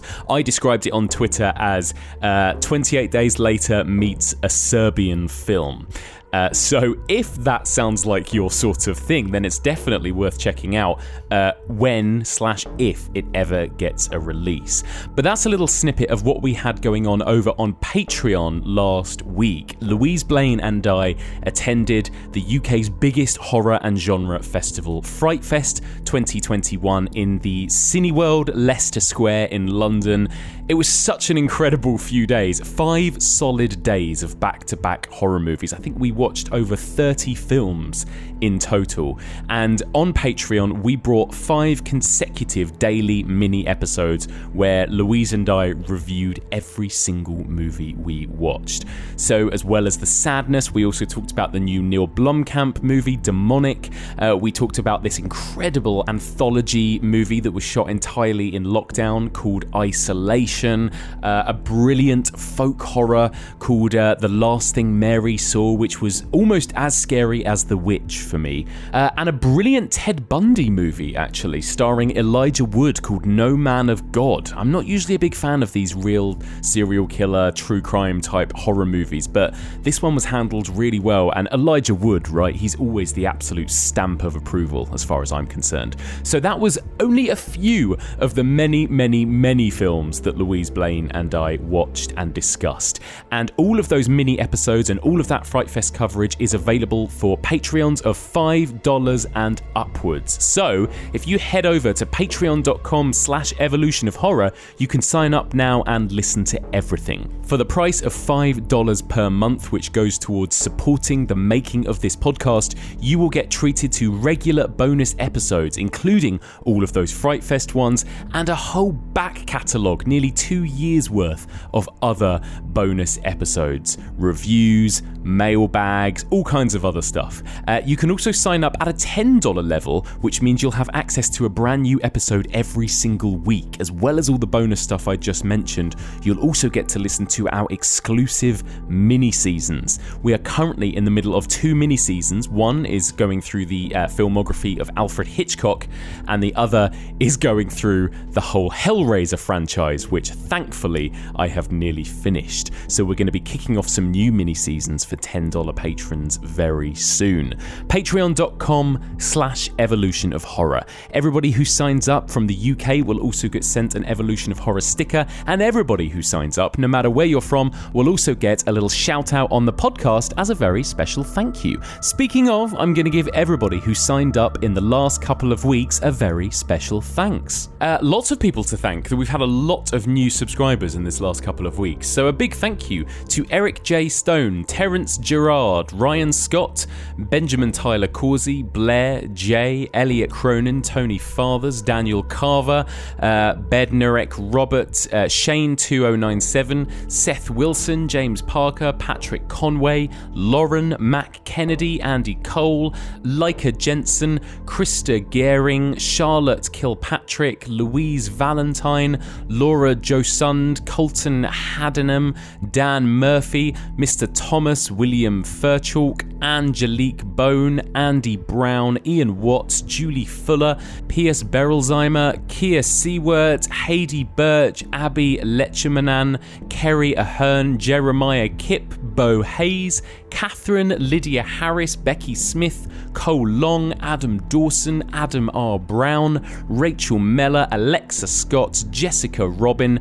Chris Diction, Veronica, Tommy D, Shane Carson, William Prentice, Todd Ganson, Emily Swanson, Matt Nilsson, Alan Blair, and Justin Crandall. A huge thank you to all of those people. And one more time, if you want to join them, if you want to sign up and get treated to all of that bonus content and support the making of this podcast, then sign up now. Patreon.com/Evolution of Horror. That's patreon.com/Evolution of Horror. Okay, let's return to the second half of this week's episode as Sam, Shea, and I deep dive into Predator 2 from 1990. Los Angeles, 1997. It's the hottest summer on record. Pollution is choking the city. The gangs control the streets. It has not been a nice day! As bad as things are, they're about to get worse. Much worse.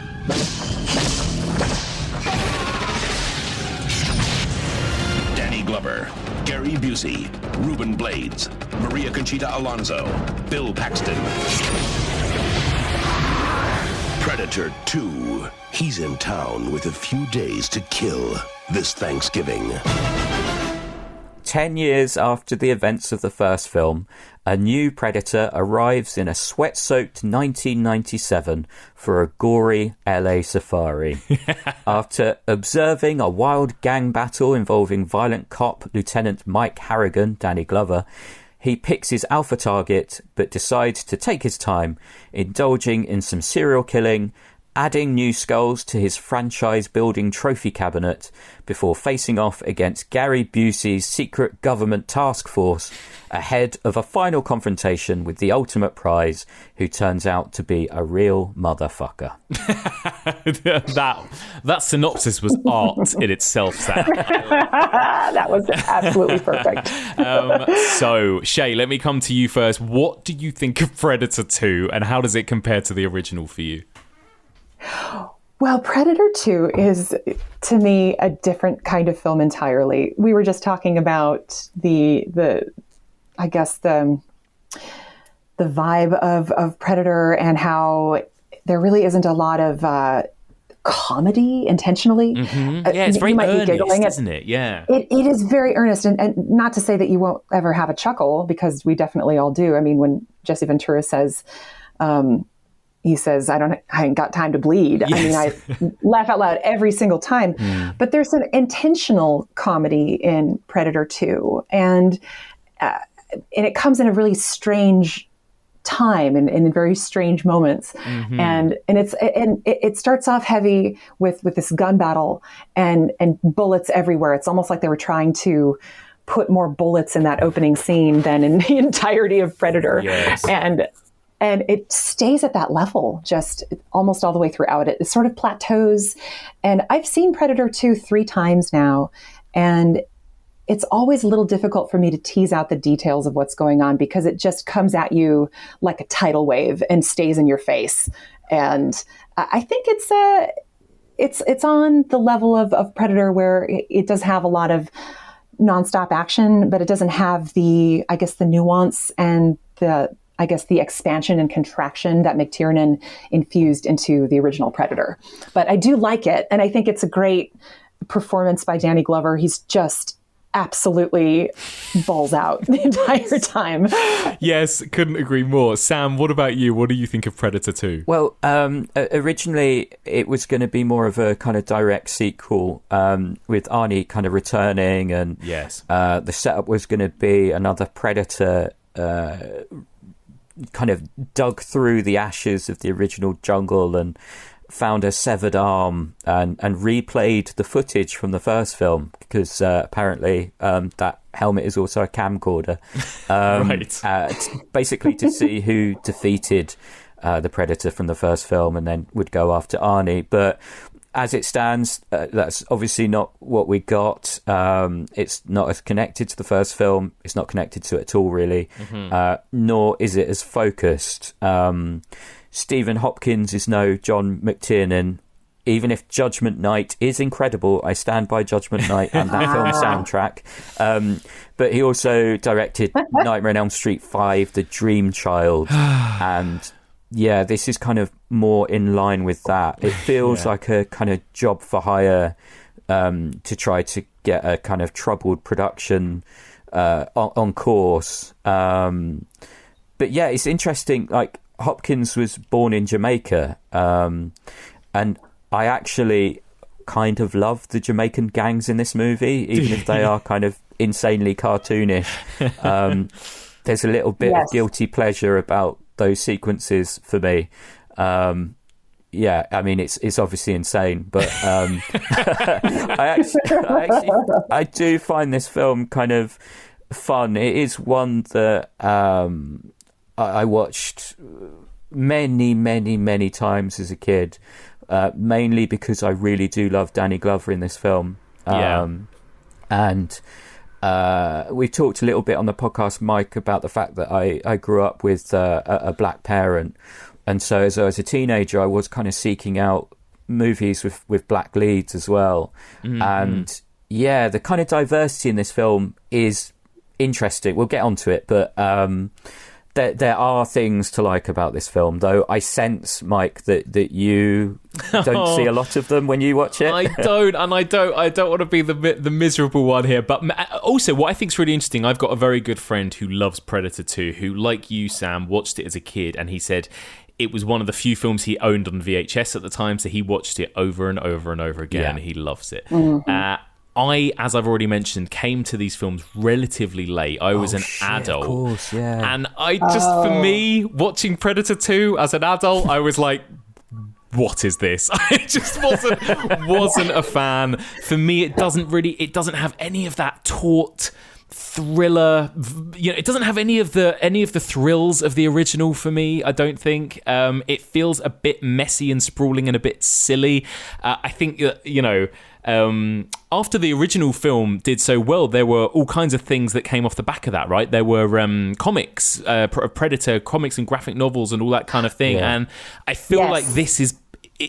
It feels more like you said, Sam, it feels more cartoony, I suppose, for me. And for me, tonally, I think I loved that dark earnestness of the first one, and I'm not as big a fan of the kind of wisecracking cops of this one, you know? That's very astute, Mike, because you probably won't have read a comic called Concrete Jungle, no, which is a Predator book that was released before this film, and it actually kind of follows Dutch's brother, who's like a lieutenant. But yeah, it does feature elements. It's got the Predator in the city, and it's got specific elements that may very well have inspired Predator 2. So yeah, this is absolutely more of a comic book style movie, and in the way that actually RoboCop is a comic book style movie without a comic book.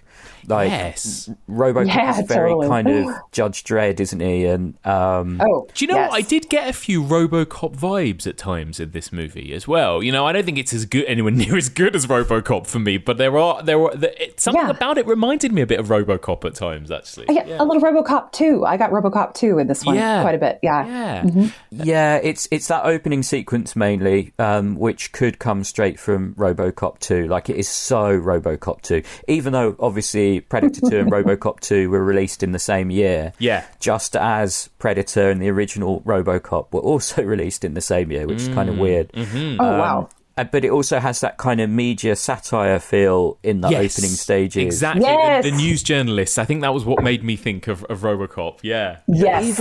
Even that shot of Harrigan like arriving in the police car. RoboCop could step out of that car and you totally... You know, it wouldn't feel weird. It's really, really similar. But it just kind of fades away, all that stuff, like the media stuff. It just kind of vanishes, basically. There's no payoff to that. They don't follow through with that near the end. You're right. What do you think, Shea, of our change of location then? We've gone from the jungle to the urban jungle, right, to downtown LA. What do you think of our new setting? This environment is almost as inhospitable and dangerous. Yeah. Because there really aren't a lot of people around, with the exception of the subway scene. It feels like an empty shell of a city. And it feels weirdly apocalyptic in a sense. I know that it's only 1997, and we'll talk more about that. but because this was, obviously made before then. But, it's not quite as densely packed and imposing as a jungle. But it does seem like a logical progression. Obviously, the pun of concrete jungle works for this storyline. But I think what I like about this in the city is also its influence on other films which followed subsequently, because suddenly you get a bunch of sequels taking place in the city. Yes. Like you get Beastmaster through the portal of time. You get like Babe in the city. Yes. You're getting all these movies that go to the city. Even The Leprechaun goes to Vegas. I mean, it's a beautiful thing. So I like it. I love that. And of course, Masters of the Universe. Yes. And I've heard that for budgetary reasons, they moved it from New York to LA, because I think it was originally supposed to be Manhattan as well, which I think in some ways makes more sense because of all the skyscrapers and everything. It probably would have had that feel a bit more of that kind of urban jungle than maybe downtown LA does. But yeah. That makes total sense. Yeah, all the alleys are so nasty. Yeah. Everything looks gross and just almost as dangerous, but there's a different kind of danger. It's more of an urban threat. People with knives, people who are going to jump you, are going to shoot you, as opposed to a creature, a snake wrapping around your neck. And I think there is something interesting, and this is touched upon briefly in the first one, Sam, but this idea that the Predator is basically targets people with weapons, right? Targets people who are armed. And this is a story that is focusing on gang warfare and also cops, right? And is there something interesting going on in this film to do with that, to do with, ideas of gun crime in America, police, gangs, and all this other stuff, Absolutely. And I just want to quickly correct myself, because Masters of the Universe came out in 1987 as well as the original Predator and RoboCop. No. Which means that 1987 may well be the best cinematic year in history, but Ever. Yes. let's not digress. No, I think that's one of the strengths of this film, actually, that investigation of those kind of things, because I think it's a continuation of the first film's post-Vietnam critique of the CIA, who allegedly flooded the cities with drugs and guns that were kind of got through Contras. And side note, there is a Soldiers versus Aliens in the Jungle video game that called Contra that has a Predator Arnie ripoff on the cover. But anyway, conspiracy theories abound about the American government kind of funneling cocaine from Central America through the Bloods and the Crips in LA. And obviously the kind of cartoon gangs in this quote-unquote futuristic LA are playing with those kinds of gang divides. But here, everyone kind of suffers as a result of this drug epidemic. Like, this diverse group of cops who describe their jobs as fighting a war are basically in hell. Like, there's that shot that kind of pans across the police station, kind of sweaty people kind of really tightly packed in together. That's kind of as close as this film gets to the artistry of the original film. That shot kind of looks like a painting, and it really kind of makes you feel claustrophobic. But yeah, the cops are in hell, and the gangs are also in hell. Like, there's that amazing scene. Like, I'm sorry, but I do love the scene where the it's kind of Hellraiser 3-esque sex scene where I love that. you have this kind of Hitchcock shot that kind of gets closer to this crazy sex scene, and the Jamaican gang kind of bursts in, what they call the voodoo posse, and they're basically human predators. They're hanging him from the ceiling, they're daubing him in blood, and so then the kind of predator comes in the mix, and all hell really does break loose. But yeah, there is something in this film that is trying to investigate really similar political ideas to the original, and it is the same writers as well. It is, yeah. Which I kind of find unbelievable. I know. Yeah, good point. But yeah, no, I think there is something there, isn't there? And, you know, maybe apparently they wrote this in 3 weeks. Maybe if they'd had a bit more time. Because it does feel like it touches upon that stuff, and I almost felt like I just wanted a little bit more, you know, of what it was hinting at there. Did you get any of that, Shea, when you watched it? I did. I have I have a very similar thing written down to what Sam has, which is that, yes, there are a lot of very valid theories that the CIA was successfully funneling drugs into the cities, you know, to sort of fuel this domesticated war on drugs, and having a reason to incarcerate mass amounts of people for very small crimes. And it devastated the cities. It devastated everybody in the cities and everyone in the nation. And we're still feeling the effects of that, you know, war on drugs. But the other thing that I noticed is the gang violence right off the bat. It just feels like a backdrop of chaos. And we kind of needed that chaos to recreate the danger of the jungle. Yeah, and the heat too, right? There's also a heat wave. And the heat, the sweat, exactly. Oh my God, I love it when you can see the sweat coming through, like Bill Paxton's suit coat. Yeah. Like, he's sweating so hard, and that suit coat looks like a curtain. I mean, it's just like covered in water. But the other thing is that this takes place in the future, you know, only 7 years. And I think that's relevant too, because if this were 50 years in the future, maybe it would be even more dystopian. But there is this sort of slightly dystopian quality that only 7 years away from where we are now, this could be what it's like in the cities. So that's an interesting quality as well. I totally agree. Let me ask you guys a bit about the cast, because again, in comparison to our group of big, burly, sweaty men, it's a different kind of cast this time round, right? And apparently they wanted Arnie, I believe, right? And then I think due to he asked for more money and his availability and various other reasons, we've got a cast here of, a weird mix. Obviously, we've got Danny Glover, Gary Busey, Bill Paxton, Adam Baldwin, Maria Conchita Alonso. Sam, what do you think of these new characters in comparison to our original cast? I think it's kind of admirable that they went in a totally different direction. Obviously, Danny Glover's physique is still towering and impressive. Yes. But he's obviously not a muscle man.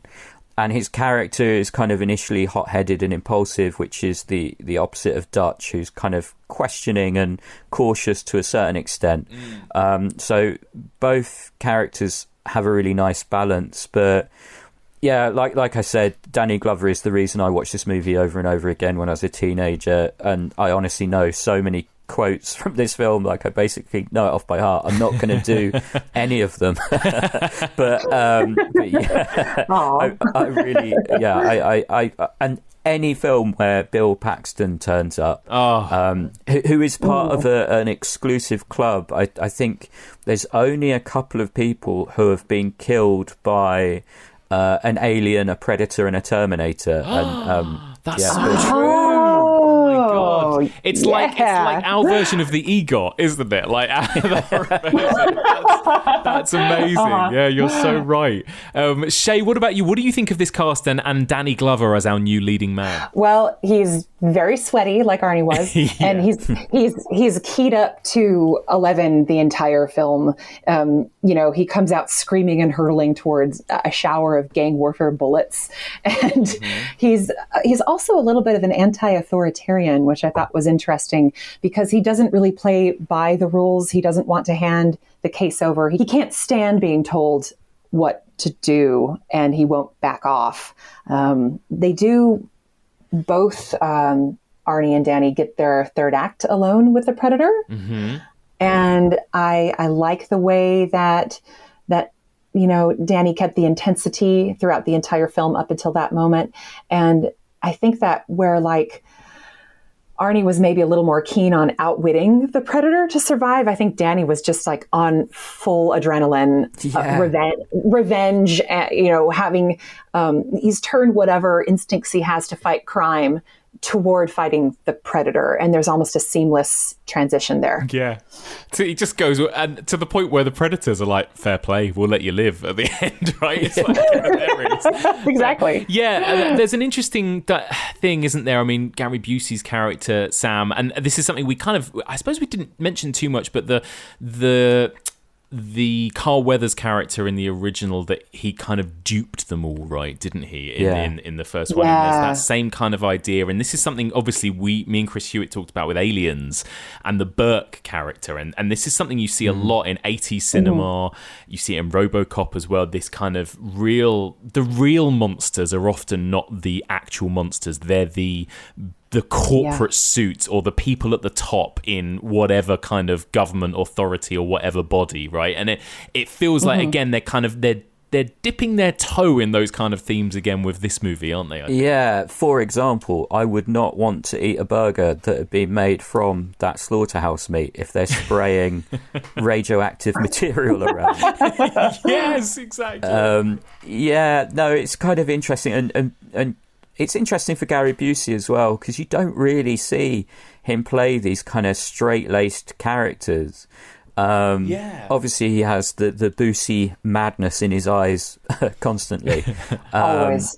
But yeah, he's kind of a really interesting antagonist, because you almost get the sense that maybe if he'd have been left alone, they would have captured the predator. Maybe not, because obviously it all kind of goes very Aliens with the them watching the screen of the predator kind of circling and all the rest of it. But he's a really weird character, because at no stage, you just know. I'm not a detective, Mike, or Shea, just to make this clear.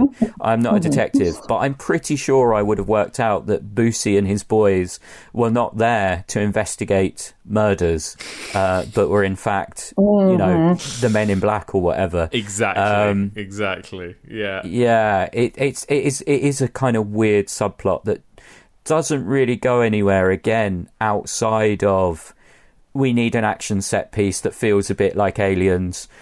Let's go to this slaughterhouse and have these guys get taken out. But why the slaughterhouse? Because, like, I got the impression that, because, like, so the Predators, apparently he goes there to feed or something, right? That's kind of how they know he's going to go there. But, like, that seems like bad planning on the Predators' account. And I always thought that he was eating the skin of the people that he skinned, because what happens to that skin? It's not in his trophy case. It's always gone. He doesn't wear pelts or anything. Yeah, good point. That's true. So that whole subplot is very confusing to me. But hey, again, any movie that features Gary Busey is a win in my book as well. Oh, absolutely. I love that the pigs are so much of an allegory for what the predator does to his prey, hanging them upside down, and long pig. And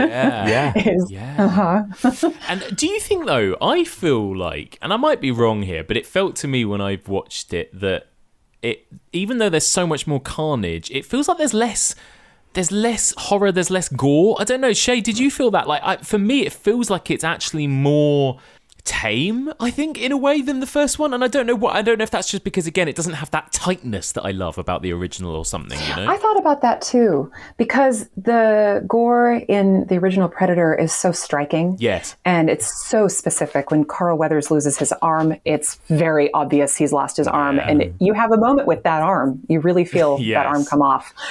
And there may be more bi-gallon blood in Predator 2, but it's just such a bombastic, hectic film that it kind of just washes away. I don't know. I think the weaponry is definitely more interesting in part 2. That's the part of the effects that I really enjoyed the most. And they're pretty good kills. There's some freaky stuff. Yeah. But there's like a body that's hanging that looks pretty obviously a rubber body. I think there's some horror films that just have more striking gore for whatever reason. Like Blood Rage is one of those films where the effects are so excellently executed, and maybe there isn't a large quantity, but the memory of it sticks with you much more than something that's coming at you 90 miles an hour. And that's so true, isn't it? And Sam, what do you think? I mean, as someone who's seen this film a lot more times than I have, it has this movie got more gore than the first one, do you think? I wouldn't say it's got more gore. I mean, it has in a way, but I think that where it's mainly different is it's nastier. So the Predator in this one, I'd say, is kind of more of a sadist. In the first one, he's kind of very focused as a hunter, whereas this one feels more like a killer. He's kind of more brutal. It feels like there's more close kills. And there's a lot more kind of tormenting here with the vocal samples. There's a kind of subtle moment that exemplifies this Predator's kind of personality, and that comes when he repeats the "want some candy" line to Bill Paxton's character. How did you guys interpret that moment? Because I think it's an example of this Predator being quite cruel. It's creepy, isn't it? That's a moment of sort of, you're right, of sort of genuine, cruel sort of creepiness. And I think he's saying to Bill Paxton's character that basically, you're as threatening to me as a child. Like, you are not a threat at all. And I definitely think there's that kind of creepy cruelty there that tips this maybe a little bit more into straight up horror, because I have no idea what this Predator's motivations are. Like, no. He literally sees the alpha, like, they have a face off within the first 10 minutes of the film, right? And I know that in the original, like, the Predator kind of works his way up to Arnie being like the kind of ultimate prize. But it really seems a bit haphazard and random in terms of the people that this Predator kills. 100%. Yeah, he has the opportunity to kill Danny Glover at the beginning, doesn't he? And doesn't. But then it kind of goes all over the place, doesn't it? It's quite random. Yeah, you're so right about that. Yeah.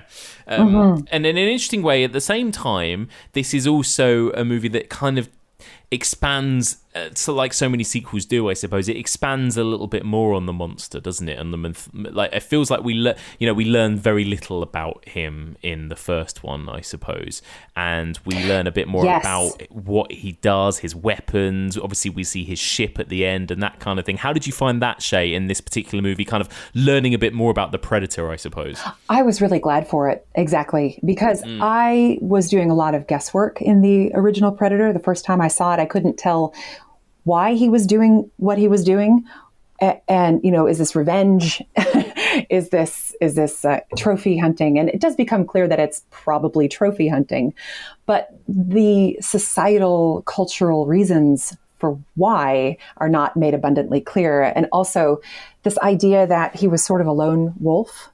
Yes. In the beginning, and is this someone who's just traveling around, hitting up planet after planet and getting as many trophies as possible, like a poacher, like we're talking about colonialism and imperialism? Is this someone who's reaping the ivory, the precious resources that the most, adept killers of every society from every planet? Or is this an entire culture where there are multiple warriors doing that? And I got kind of a Star Trek vibe from this too. The Klingons come to mind because they have those faces, those wild, crinkly faces. Oh my God, and this warrior culture is really interesting to me. And that really comes out in Predator 2. That's really interesting. Sam, what do you think of that and the way in which this movie kind of slightly expands on the Predator mythology, I suppose? Yeah, I completely agree with Shea, and I had never made that Klingon connection. That is amazing. Those foreheads, eh?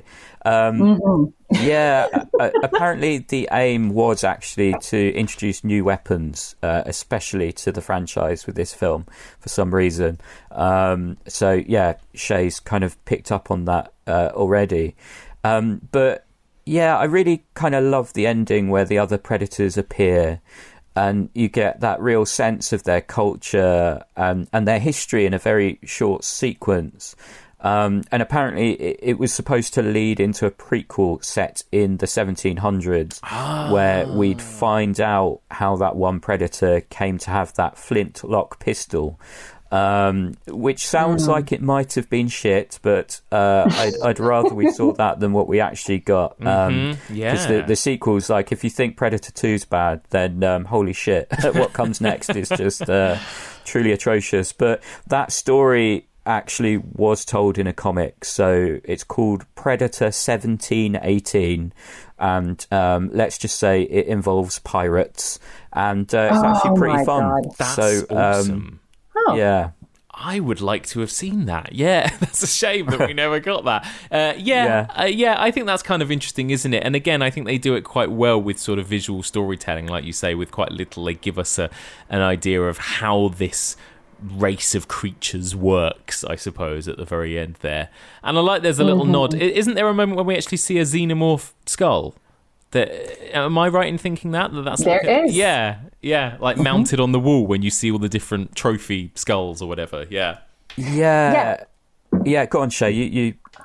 Oh, I was going to say that the ship feels very H.R. Giger as well. Yes, it does. Yeah. It does. Yeah. Very, very. And there is that kind of symbiotic relationship between the creatures. Like it's obviously Stan Winston designed the Alien Queen as well as the Predator, and obviously Terminator as well. So these iconic creations. But these aliens with that kind of sexual element, the genitalia element that we kind of talked about earlier, I think it was a last minute decision to add the skull. It wasn't actually in the script, right? But obviously both properties were owned by 20th Century Fox, and in fact I think the script to the original Predator was just kicking around for ages, years and years and years. And then the success of Aliens meant that it was kind of greenlit as a bit of a cash-in. So that kind of relationship has always been there. Like, Predator wasn't written influenced by Aliens, but it ended up being made because of it, if that makes sense. Yes, absolutely. And so, I just honestly think that they just added it in to see what kind of buzz it would create, and then it did lead to a really, really excellent excellent thing called Aliens versus Predator. Not the film, but there's a really, really great graphic novel that everyone should just read instead of watching anything past this point, because past this point it is so fucking grim. I don't know how you feel, Mike. Have you done them all? Have you watched them all? So I'm about to. So I did them back in the day, but I'm about to revisit them for the first time since they came out. So yeah, AVP, Requiem, and everything that came after that. So yeah, that's going to be fun. Looking forward to that. Have you seen them, Shea? Yes, and I have feelings about AVP. It's a terrible movie, but it is. But let me say that there's some parallels with Battlefield Earth with John Travolta and his alien dreads, because it's almost as bad as Battlefield Earth, but they've got the dreads and there's just no Dutch angle in AVP, but there's no Dutch either, right? There's no Schwarzenegger. Oh, nice. Nice. But there's also this subplot, which I don't know if you want to go into it, but that humankind is being invaded by Predator essentially because they our climate, the Antarctic climate, can host xenomorph eggs. So these eggs are being hatched by a captive queen, so the predators can hunt the aliens. And you also have humans who are also hunters. So you've got these three warring factions. And it is absolutely a catastrophic film. I mean, it's like laser blasts in Antarctica. And there's this, I have a pun, that the predators are xenomorphobic, right? Because they trap this queen. So there's a lot for me to love about it, but in a terrible kind of, like, this is such a misfire, and it's so silly. It makes me laugh. But I do give this film 1 star. So there you go. There you go.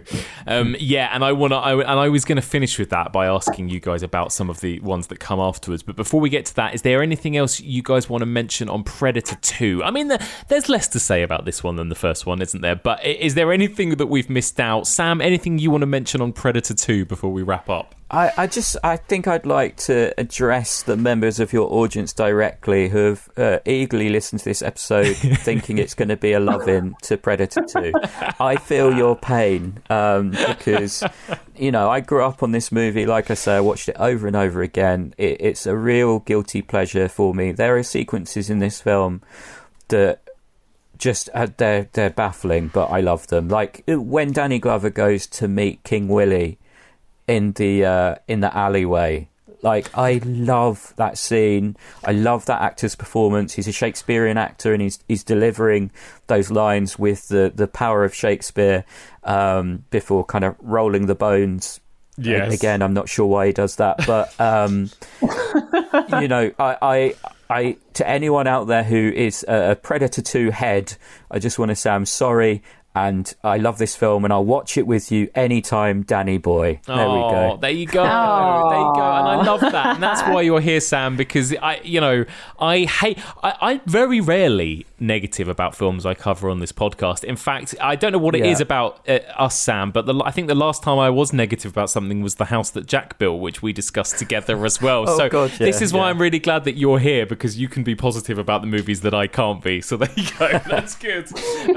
But no, that's great, and I know that this film has a lot of fans. It absolutely does. It's really become a bit of a sort of cult classic, I think, hasn't it? And I think there's a lot more love for it than the rest of the Predator movies after this. So I totally get that. Shea, what about you? Any final words on Predator 2? Predator 2 is a movie that I will rewatch with you, Sam, for sure. Yes. And maybe not every year, but but it is a lot of fun, and there are moments that stick out in my mind, particularly the tension of the elevator shaft scene when Danny Glover falls through the floor into the ship. It's just a shocking moment. There's a lot of really fun sequences that will stick to your ribs. So it's worth a watch. If you're a fan of Predator, then definitely check it out. Absolutely. There you go. So let me just finish by asking you, we've just touched upon this already, but Sam, let me ask you, I mean, obviously we've got Alien versus Predator, we had Alien versus Predator Requiem, we got Predators in 2010, right, starring Adrian Brody and Lawrence Fishburne. We had Shane Black's The Predator, right, just a couple of years ago. What do you think of the legacy, I suppose, of this film and everything that came afterwards? I just think it's bizarre, like how they've just, every single one of them just completely misses the mark in different ways. Mm-hmm. It's like Alien versus Predator isn't violent enough. It's kind of got this Resident Evil vibe to it that I just really hate. I've only ever watched it once though, so don't at me. Requiem was like, right, okay, so it wasn't violent enough, so we're going to really dial up the violence and make the Predator basically Harvey Keitel's character from Pulp Fiction, who's coming to clean up the mess, but is also hanging bodies from trees, which isn't very subtle. And Predators, I had such high hopes for that. Like, both Predators and the Predator were the ones that I thought were going to be amazing. And obviously Shane Black returning to the franchise, and but again, he gives it, like, he tries to repeat the Monster Squad in a weird kind of way with that movie, and it just doesn't work at all. Nothing about that film works. I was so disappointed. Again, I've only seen it once, but there's just that perfect alchemy of the original film where all these sequels have taken elements from it, but they're not mixing them. So it's kind of spread out and like a corpse on a table, totally lifeless and gory, but you wouldn't want to sit and watch it for 2 hours. Yeah, I completely, perfectly put. That's so true. Shea, what about you? What do you think of the rest of these Predator films? Have you seen them all? I have seen up to Predators, and honestly, I fell asleep in the middle and I haven't finished it. Yeah. So I don't know if I will, but I really liked the beginning where they're just plummeting out of essentially, an airplane or a helicopter and landing in the jungle. But it fell from there. That was the most exciting moment in the movie. It feels like these were sequels that were trying to get it right over and over again. Like, okay, let's take it in this direction. Let's integrate the alien mythos. And it wasn't quite right. Like you said, Sam, they had to dial it up a little bit more with Requiem. I had a lot of fun with Requiem in the theater. I ate a whole tub of popcorn by myself. And I probably shouldn't do that anyway. So I'm not going to put myself through that again. But then it feels like they needed to return to the original premise of the jungle, and we get Predators, and the chemistry of the cast just wasn't there for me at all. And I didn't quite feel it, and I wasn't motivated to see Predator after Predators, if that makes sense. I think that's the key element, actually. That is absolutely what it is. The people who made the sequels have all misunderstood Predator and have kind of assumed that it's a movie where unlikable characters get killed because they're these muscle-bound soldiers. And so, but they're not unlikable. They're lovely and quite sweet to each other. Whereas there isn't a single likable character in any of these sequels. Like, Danny Glover, I love him and I like the character, but on paper he's not very likable.